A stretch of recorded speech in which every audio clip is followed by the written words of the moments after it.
Hello, my name is Deidre Williamson, and I'm a graduate student with East Coast Polytechnic Institute. For the past 2 years, I've been enrolled in a course of studies preparing me for a master's degree in the science of nursing, specializing as a nurse educator.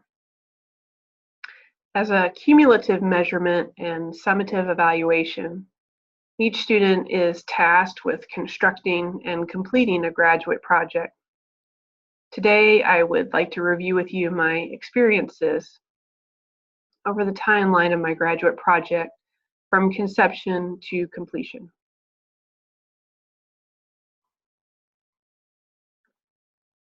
Early in my coursework, I was asked to draft a graduate project learning contract. Our student handbook offered many suggestions. While some projects were tailored towards nurses with a passion for research or leadership, I wanted my project to reflect the reason I had chosen to pursue this degree, which was to teach. My graduate project would be to teach a college-level registered nurse or RN class. Now, over time, I also included working with those students in a clinical capacity. My overall project goal statement became to develop and present original material to nursing students at Towson University, including classroom lectures and clinical supervision in a hospital or simulated setting.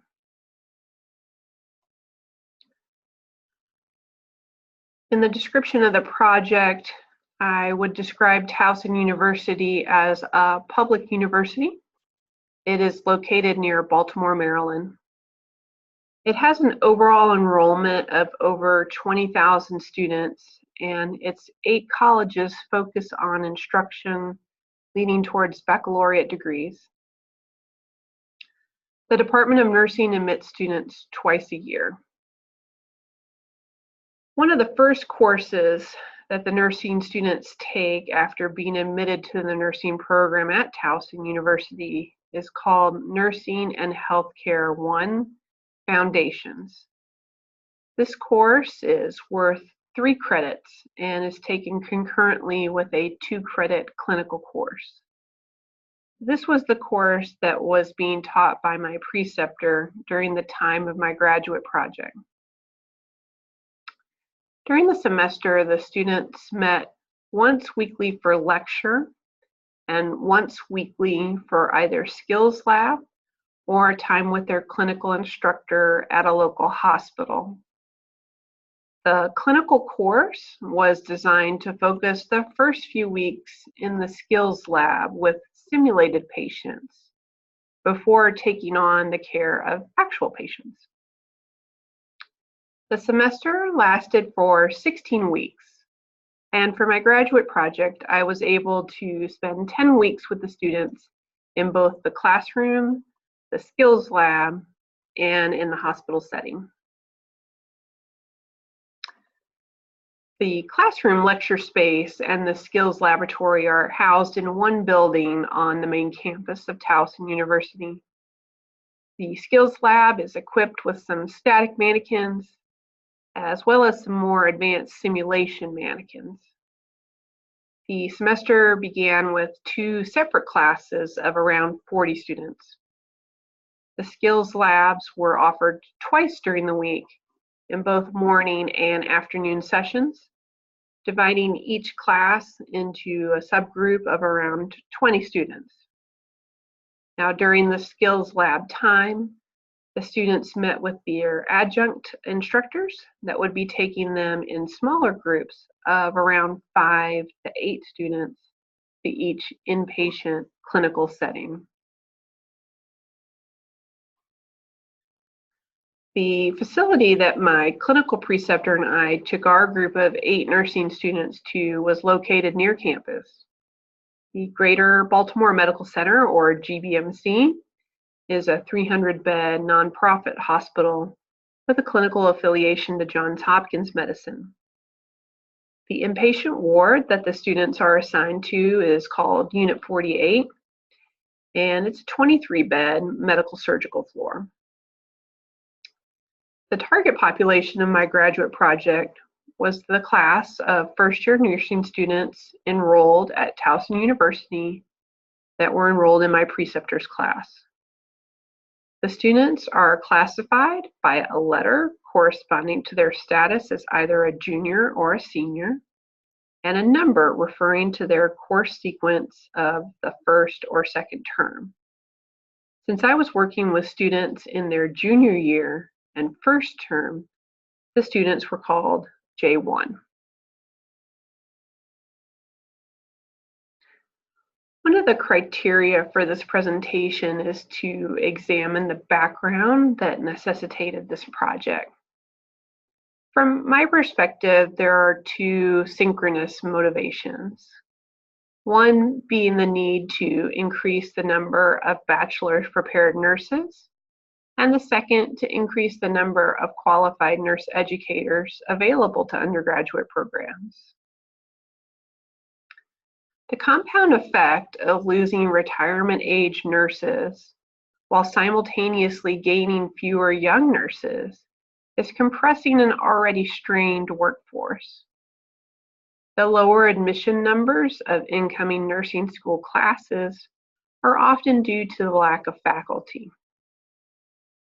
In 2016, more than 64,000 qualified applicants were turned away from baccalaureate and graduate programs. In a survey conducted by the American Association of Colleges of Nursing, also released in 2016, the national nurse faculty vacancy rate was 7.9%. This trend has drawn the attention of several influential educational and accrediting bodies. Organizations such as the Robert Wood Johnson Foundation and the Jonas Center for Nursing Excellence have established scholarships and funded studies to address both nurse and nursing faculty shortages. There is a real need in today's healthcare to increase the number of qualified nurses in practice. Ensuring that nursing programs are adequately staffed with graduate prepared faculty is just one of many resources needed.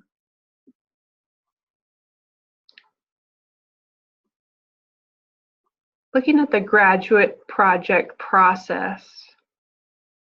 Now, during the drafting stages of my learning contract, I was unsure of the setting for my project. My family had transitioned to a new state, and I had no personal or professional contacts. In January of 2018, I thought I had a lead to work with an educator who was affiliated with an associate's degree program. But during discussions with the ECPI program director, the emphasis to find a bachelor's degree program was conveyed. The two local bachelor's programs I had access to were at Stevenson University and at Towson University.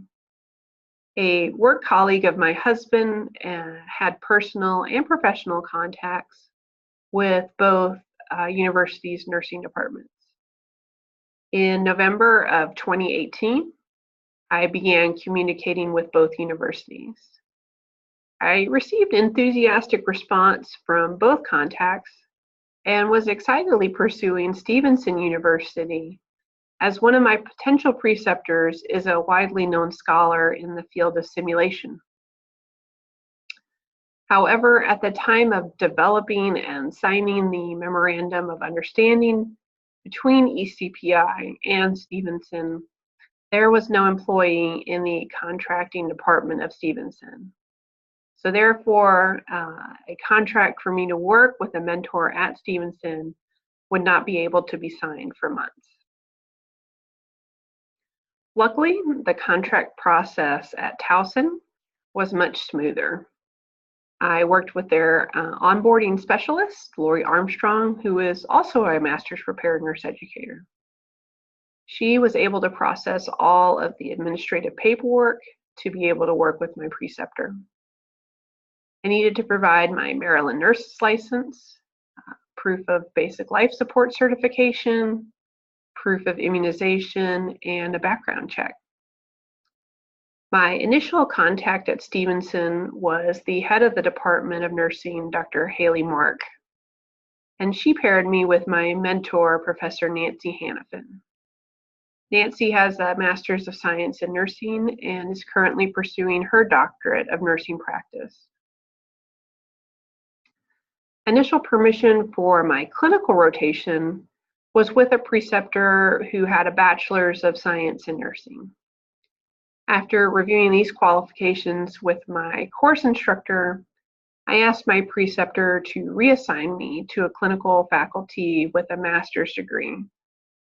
Within a week, I was able to be placed at GBMC with Renata Gilliard, and the clinical rotation began in April of 2019. Ms. Armstrong was able to arrange my module training ahead of that clinical rotation.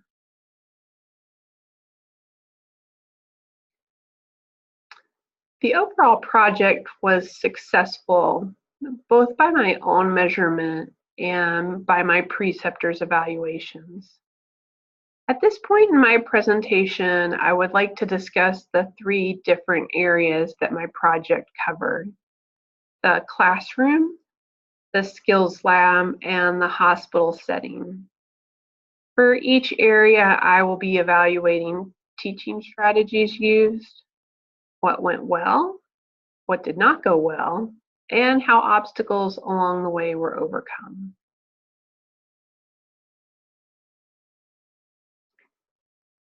In the classroom setting, to prepare for delivering my lecture, I spent several weeks observing my preceptor's teaching style.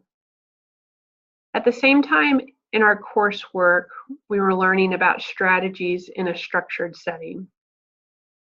Using a pedagogical approach, my classroom lecture was framed to be expository so that the students were engaged in some critical thinking. I also included an embedded video to engage the students and enliven the lecture. Further preparation for my lecture involved reading the student-required textbook, as well as reviewing extant literature to construct an original lesson. Everything in the lesson was pre-approved by my mentor and was in support of the stated course outcomes.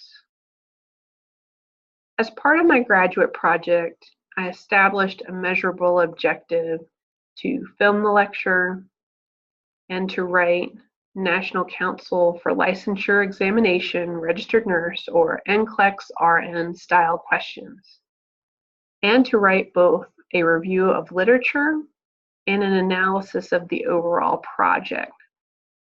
These objectives for the classroom portion of my project were met. During the classroom portion of my project, one area that was a particular success was the PowerPoint presentation that I developed for the lecture. I received positive feedback from my mentor, especially the inclusion of the embedded video. The presentation was also adopted for use in the Morning Foundations course taught by another Towson professor. There are 2 areas in the classroom that I can identify as something that went not as planned. On the day of my lecture, only 24 of the 41 students were present. At first, I was disheartened that the students were skipping my lecture, but later, when Nancy and I analyzed the test scores, we found that my lecture slides had helped them prepare well for the unit test. The reason that many students had not attended that lecture, my lecture that day, was that they chose to study for a large test in another class that was being given the next day. The other unplanned event that was an obstacle that I was able to overcome was a technical issue during my lecture. I was so thrilled to present a video within the lecture to give me a speaking break, to add variety, and to really drive home a point. Unfortunately, the speakers in the classroom were not powerful enough for everyone to hear the audio portion. Although I had asked Nancy if the system would work, I should have tested it myself beforehand. After a few tries during the lecture, I took over for the speaker and guided the students through the demonstration myself. The point of the video was still conveyed, and I was not too flustered by the issue.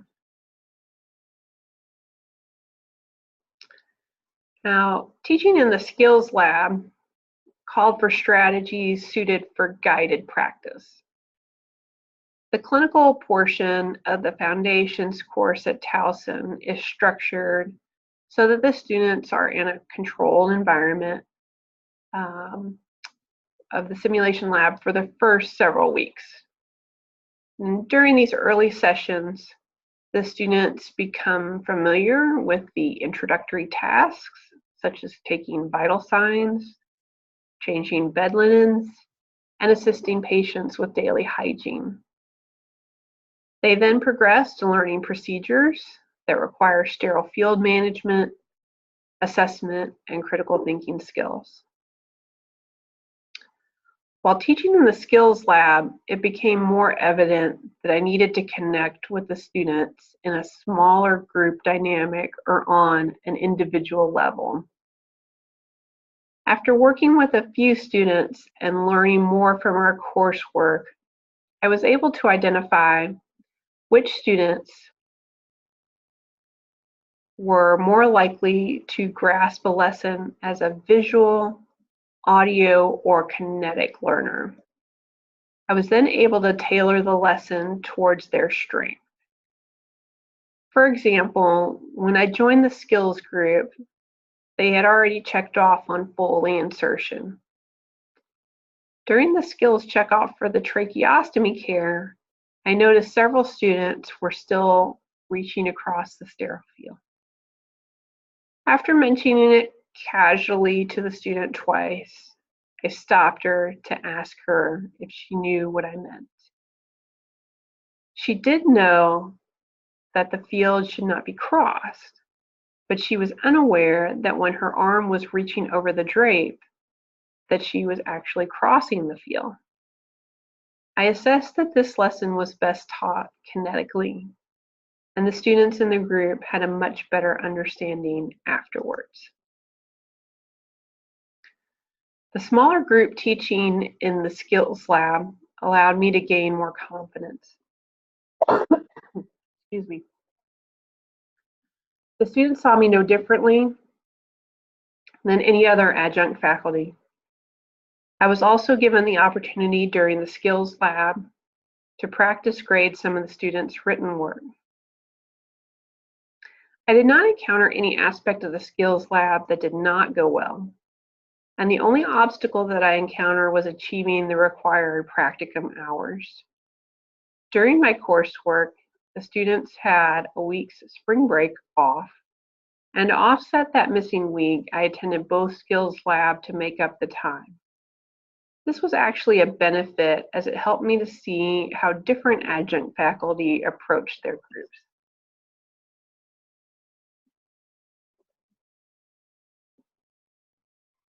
After the students successfully passed their skills lab checkoff, they were off to their first clinical rotations in a hospital setting.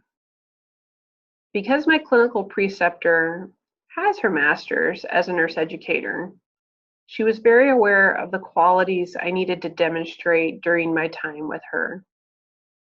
She had been assigned a larger than usual clinical group and appreciated the extra attention I could give the students.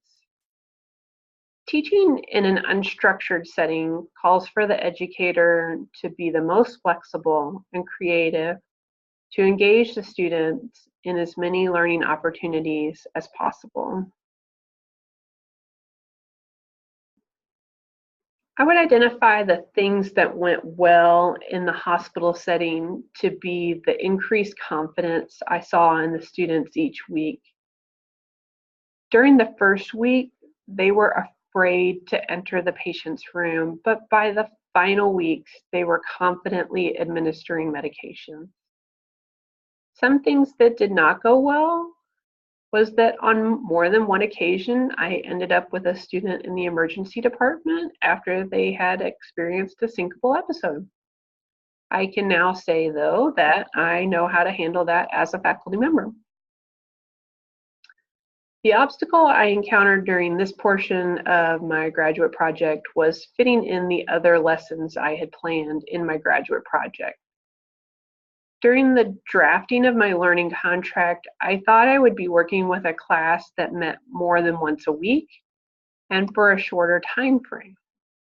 Since that was not the case, and due to the compressed nature of our program, it became necessary to creatively deliver the lessons outside the controlled classroom space. Lessons delivered during the clinical rotation to the smaller group addressed practical gaps in knowledge that I had observed. The final criterion of this presentation is to address how the graduate project met the program outcomes. Program outcome number 1 is to integrate evidence-based nursing practice and related sciences for the continual improvement of nursing care to individuals, families, and communities. This outcome relates to the heart of why I'm passionate about teaching the next generation of nurses. As a nurse educator, I now have the tools and strategies to convey the knowledge and skills I have acquired, not only in my personal practice, but also through evidence-based research. My graduate project has allowed me to practice the incorporation of those strategies. This raises not only my own standard of practice, but influences the students I teach. Outcome number 9 states to perform in the role of a nurse leader or educator by integrating the concepts related to the area of practice, demonstrating expertise, evidence-based practice, and the appropriate competencies. This outcome was met in each teaching area of my graduate project. I had the opportunity to progress from a novice to a confident beginner with the guidance of my preceptors. In each setting, I was able to perform in the role of educator. At the conclusion of my project, I find that I was able to successfully deliver a classroom lesson and lead a clinical group. Having met my overall project goal has given me a sense of accomplishment that seemed daunting several months ago. As a final measure of successful completion of my project, I was offered the opportunity to join the Towson staff as an adjunct faculty this fall. Although this was not a stated objective, I feel that the confidence my mentor faculty have expressed in my abilities is evidence of demonstrated competency. Thank you for your attention.